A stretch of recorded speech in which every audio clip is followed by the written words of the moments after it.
for today comes from 1 Samuel verses 1 through 51. 51 verses telling us probably one of the most familiar stories in the Bible.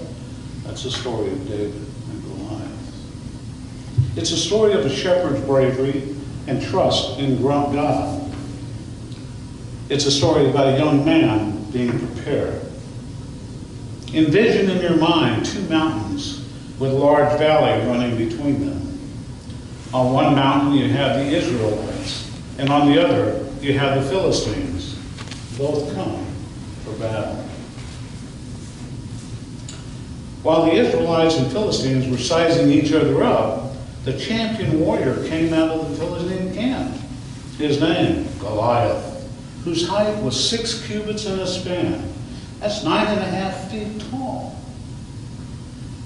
Goliath was covered with the best of armor for the day. His armor weighed a whopping 148 pounds. Goliath had a shield that was carried by one of the Philistines, and a spear weighing 17 pounds. Goliath, in all his fearfulness, stood before the Israelites, taunting them. He warned them to send out their champion to fight, and that champion would decide the fate of the battle. When the Israelites heard this, they showed themselves to be coward, and they were greatly afraid. But here comes David. 1 Samuel 17:12 through 30. David, the youngest of Jesse, went to the camp of the Israelites to carry food. As David came near and greeted his brothers, Goliath comes forth and taunts the Israelites. He has been doing this for the last 40 days. Each time Israel trembled in fear. Now David tells Saul that, Saul tells the people that his daughter in marriage and wealth to anyone who can defeat Goliath. David says, "Let no man's courage fail. He will fight." David seems in anger to say to Goliath that he'll be just like the lion and the bear because he has defiled the armies of a living God. A kingly attitude. So here's Saul. He puts the best armor on David. But David's unaccustomed to it, and he removes it. Instead of armor, David takes up a staff, a sling, and 5 stones he had gathered from a brook. He goes to meet Goliath. And when Goliath saw David, he must have laughed. But now, let's read Samuel 17:48 through 54. When the Philistine got up and came closer to meet David, David quickly ran to the battle line to meet the Philistine. David reached his hand into a bag, took out a stone, slung it, and struck the Philistine in his forehead. The stone stuck in his forehead, and he fell face down in the ground. Now David defeated the Philistine with a sling and a stone. He struck down the Philistine and killed him. There was no sword in David's hand. David ran and stood over the Philistine. He took the Philistine's sword, pulled it from the sheath, killed him, and then he cut off his head. When the Philistines saw their champion was dead, they fled. The men of Israel and Judah got up with a shout and pursued the Philistines as far as the entrance to the valley and the gates of Ekron. Wounded Philistines fell along the way as far as they distance.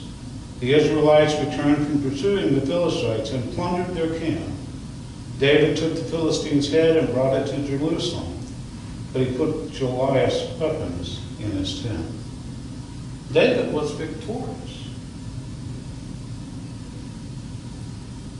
In this David and Goliath sermon, let us look back at the great event in Hebrew history and learn from a few valuable lessons for the more faithful today.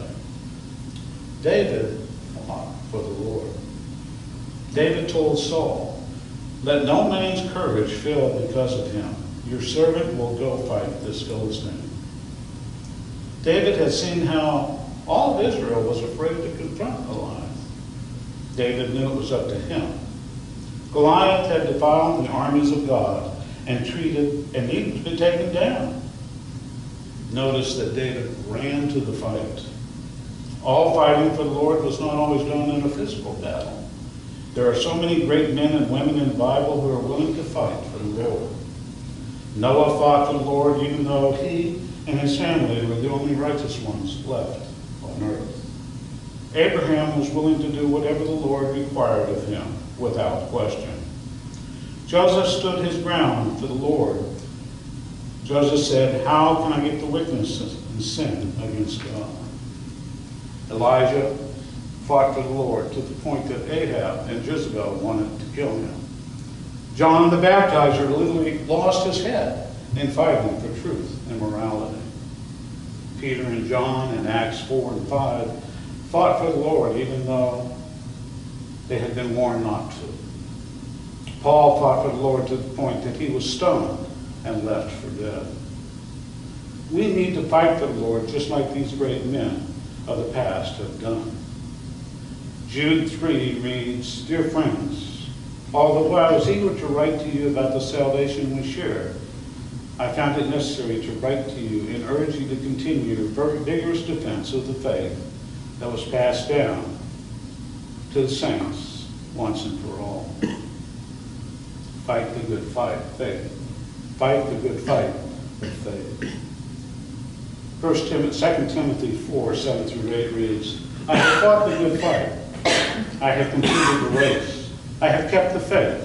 The victor's crown of righteousness is now waiting for me, which the Lord, the righteous judge, will give to me on the day that he comes. And not only to me, but also to all those who are eagerly awaiting his appearance." Hebrews 11, 32 through 40. Now what more should I say?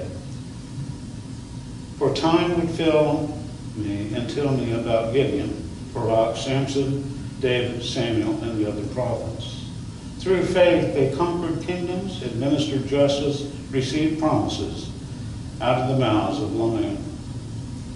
But raging fires, escaped death by sword, found strength in weakness, and became powerful in battle and routed foreign armies. Women received their dead raised back to life. Other people were brutally tortured but refused to be ransomed so they might gain a better resurrection. Still others taunts and floggings and even chains and imprisonment. They were stoned to death, sawed in half, and killed with swords. They went around in sheepskins and goatskins. They were needy, oppressed, and mistreated. The world wasn't worthy of them. They wandered in deserts and mountains and in caves to holes in the ground. And these people won approval of their faith, but they did not receive what was promised, since God had planned something better for us, so that we would not be perfected without us. These great men and women of faith went through great hardships in fighting for the Lord. They were stoned, tortured, imprisoned, and even suffered death. They had not received the promise, but we have. How much more should we be fighting for the Lord? We need to be like David, who fought for the Lord, even when no one else could. David put his trust in the Lord. David trusted in the Lord and was willing to face an awesome task. David had trusted in the Lord before and was not let down. Without trust in God, David would have been just like any other Israelite. Now, David's trust in God is clearly seen in 1 Samuel 17:47. We need to have that same type of trust today. We need this type of trust in times of adversary. James 1, 2 through 4 says, "Consider it pure joy, my brothers, when you're involved in various tasks, because you know that the testing of your faith produces endurance. But you must let endurance have its full effect, so that you may be mature and complete, lacking nothing." James 1:12 reads, "How blessed is the man who endures temptation. When he has passed the test, he will receive the victor's crown of life that God has promised to those who keep loving him. Do we trust God enough to believe in these verses? Do we trust God over men? The Israelites putting trust in themselves, and therefore they were afraid. Man will let us down. God will not. Consider the words in Psalm 20, 6 through 9. Now I know that the Lord has delivered his anointed. He has answered him from his sanctuary with the strength of his right hand in deliverance. Some boast in chariots, others in horses, but we will boast in the name of the Lord our God. While they bowed down and fell, we arose and stood upright. Deliver us, Lord. Answer us, our King, on the day we cry out. Psalm 7:10 says, God is our shield, the one who delivers the upright in heart. Now we need David's attitude. He went to battle prepared. He trusted God. He had collected 5 stones instead of 1. He was well prepared. Now, God always wants us to do our part. We are in a battle today and must prepare ourselves. How? Put on the whole armor of God. Ephesians 6, 13 through 17. For this reason, take up the whole armor of God so that you may be able to take stand whenever evil comes. And when you have done everything,